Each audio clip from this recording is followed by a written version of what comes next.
Uttar Pradesh timber association द्वारा ऐशबाग में अख्तर खान की आरा मशीन पर समाजवादी पार्टी के प्रत्याशी रविदास मल्होत्रा के समर्थन में सभा की गई, जिसमें प्रदेश अध्यक्ष मोनीश त्रिवेदी व प्रदेश सलाहकार आसिम मार्शल द्वारा सभी टिम्बर व्यापारियों से ये अपील की गई कि संपूर्ण उत्तर प्रदेश में समाजवादी पार्टी के प्रत्याशियों को वोट देकर अखिलेश यादव जी को मुख्यमंत्री बनाएं।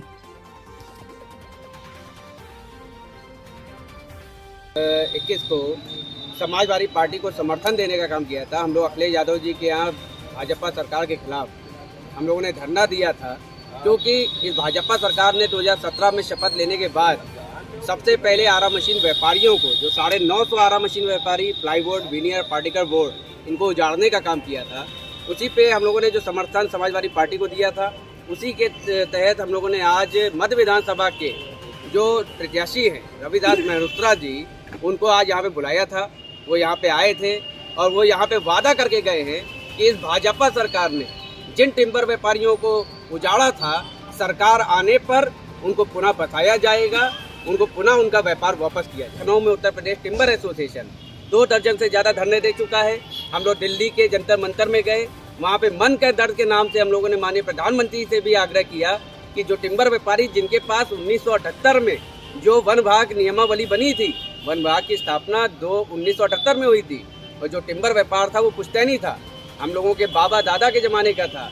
तो हम लोग यही मांग कर रहे हैं कि जो व्यापार पुश्तैनी था उसको पहले लाइसेंस दिया जाए, क्योंकि हम लोगों ने E3 एक रसीद हुआ करती थी जो जिसको वन विभाग ने, सरकार ने काटा था, हमारा पैसा सरकारी खजाने में जमा था, तो पहले हमको लाइसेंस देना चाहिए था, मगर हमें ना दे करके इन लोगों ने एक लॉटरी की, और लॉटरी करके नए नवेले लोगों को, एक घर में 2-2, 3-3 लोगों को लाइसेंस देने का काम किया, जिसके खिलाफ उत्तर प्रदेश टिम्बर एसोसिएशन पहले हाईकोर्ट गया, फिर NGT गया।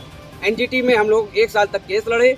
NGT ने हमारे हक में फैसला किया, और जो लॉटरी उत्तर प्रदेश सरकार ने बेईमानी के साथ की थी 3000 करोड़ रुपए की, उसको खारिज करने का काम किया।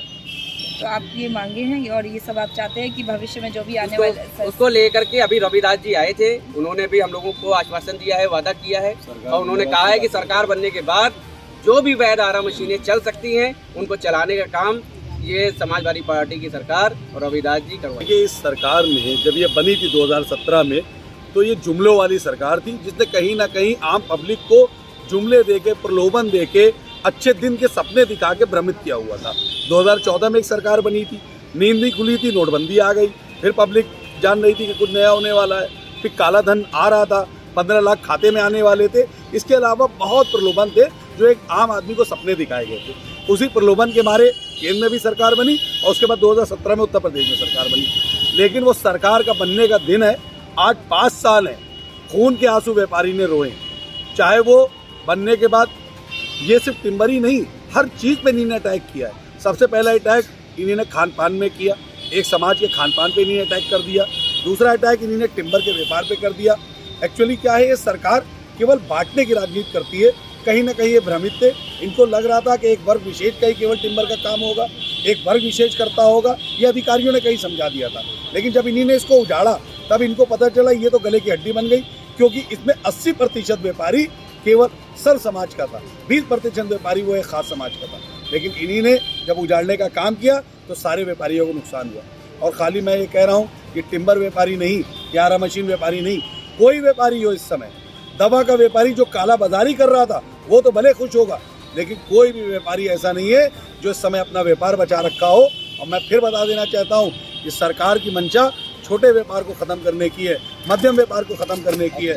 इनकी मंशा केवल और केवल अडानी अंबानी जैसे बड़े समूहों को चलाने की है, उनको आगे बढ़ाने की है, ये चाहते हैं। समाजवादी पार्टी के नेता सचिन कंसल जी हमारे साथ हैं, और आपने सर अभी एसोसिएशन के पदाधिकारियों से जो सुनी, उनकी मांगे सुनी, उनकी परेशानियां सुनी, तो आप क्या कहना चाहेंगे, इनको किस तरह का आश्वासन देना चाहेंगे? आपने देखा है पिछले 5 वर्षों से, जब से भाजपा की सरकार आई है, हर वर्ग को पीड़ित करने का काम किया, हर वर्ग को परेशान करने का काम किया। समाजवादी पार्टी निरंतर ऐसे वर्ग को न्याय दिलाने के लिए सड़कों पर संघर्ष करती है। हमारे समाजवादी साथियों को अनेक धाराओं में संगीन केस लगाए गए, उनको जेल भेजने का काम इस भाजपा सरकार ने किया। लेकिन हम विचलित नहीं हुए, हमने जो संघर्ष का बीड़ा उठाया था, निरंतर 5 साल संघर्ष किया है। और न्याय दिलाने की भरपूर कोशिश की है। आज हमारे संघर्ष के बदौलत ही आज पूरे प्रदेश में जनता समाजवादी पार्टी को देख रही है। समाजवादी पार्टी तब उसकी निगाहें, इसलिए जनता परिवर्तन चाह रही है और परिवर्तन के तौर पे समाजवादी पार्टी को देख रही है। उसने संघर्ष को देखा है और वो जान रही है कि समाजवादी पार्टी ही हमें आगे न्याय दे सकती है। समाजवादी पार्टी प्रदेश को विकास के राह पे ले सकती है। हमारे टिम्बर के व्यापारियों के साथ भी अन्याय हुआ। जहां भाजपा सरकार बनी, इन्होंने बिल्कुल बुलडोजर ला के एक एक आराम मशीनों को गिराने का काम किया, जो कि बहुत गलत है। हम लोगों ने संघर्ष किया, हम लोग ने उनके खिलाफ हाई कोर्ट में गए और हाई कोर्ट में हमको जीत मिली। तो हम लोग ने विश्वास दिलाया है, हमारे माननीय प्रत्याशी जी भी रविदास मोहत्रा जी भी आए थे, हम लोगों ने हमेशा न्याय का साथ दिया है और हमने इनको विश्वास दिलाया है हमारी आने वाली समाजवादी पार्टी की सरकार इनके साथ है। और जो मशीनें तोड़ी गई हैं, हम लोग उसी स्थान पे पुनः उन मशीनों को स्थापित करके आराम मशीन मालिकों को राहत देने का काम करेंगे।